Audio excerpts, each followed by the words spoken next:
নমস্কার। আজকে ডক্টর শ্যামাপ্রসাদ মুখোপাধ্যায়ের জন্মশতবার্ষিকী উপলক্ষে আমাদের school Saint Xavier's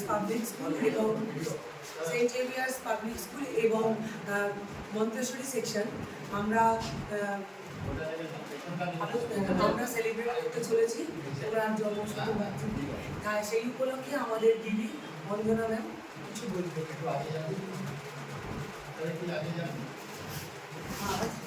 doctor Shyamaprasad মুখোপাধ্যায়ের জন্মদিবসে আমরা আমাদের বিদ্যালয়ে সেন্ট জেভিয়ার্স পাবলিক স্কুল এবং মন্টেসরি চিলড্রেনের তরফ থেকে আমরা ওনার একটা ছোট্টভাবে খুব সংক্ষিপ্তভাবে আমরা ওনার জন্মদিবস পালন করতে চলেছি।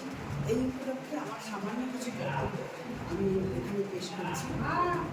ডক্টর শ্যামাপ্রসাদ মুখোপাধ্যায় 1901 থেকে 1952 ছিলেন ভারতের একজন বিশিষ্ট শিক্ষাবিদ, ব্যারিস্টার ও রাজনীতিবিদ।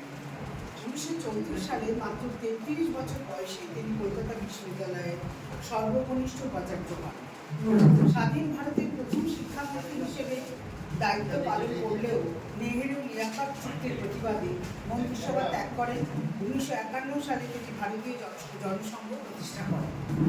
প্রাথমিক জীবন ও শিক্ষা তার 1901 সালের 6 জুলাই কলকাতার এক বিশিষ্ট পরিবারে তার জন্ম। তার পিতা ছিলেন বাংলার বাপ স্যার আশুতোষ মুখোপাধ্যায় এবং মা যোগমায়া দেবী।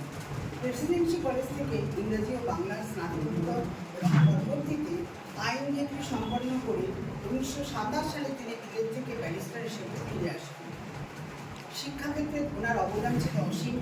পিতার পদাঙ্ক অনুসরণ করে তিনি তরুণ বয়সে কলকাতা বিশ্ববিদ্যালয়ের সিনেট ও সিন্ডিকেটের সদস্য হন।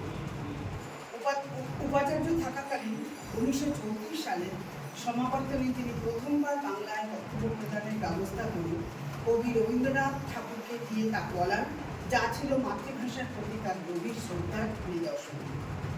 সুতরাং আমরা আজকে তারপরেও অবশ্য আমি ক্ষমা চেয়ে দিচ্ছি, আরও কিছু বক্তব্য আমার এখানে বলার জন্য সংযোজন করছি। 1941 সালে তিনি বাংলার অর্থমন্ত্রী হন। স্বাধীন ভারতের প্রথম কেন্দ্রীয় শিল্প ও সরবরাহ মন্ত্রী হিসেবে তিনি দায়িত্ব গ্রহণ করেন।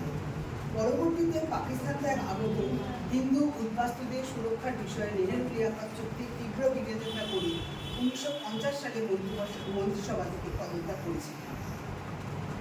দেশভাগের সময় তিনি অবিভক্ত বাংলার হিন্দু অধ্যুষিত অঞ্চলগুলিকে ভারতের অন্তর্ভুক্ত করার ক্ষেত্রে অত্যন্ত গুরুত্বপূর্ণ ভূমিকা পালন করেন।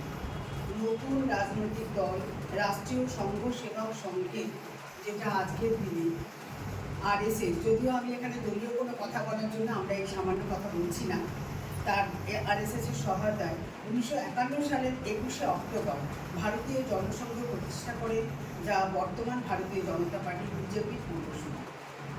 আজকে এই আপাতত এই সংক্ষিপ্ত আলোচনার মধ্যে দিয়ে আমরা ওনার প্রতি শ্রদ্ধা জানিয়ে আমার বক্তব্য আমি শেষ করছি। নমস্কার।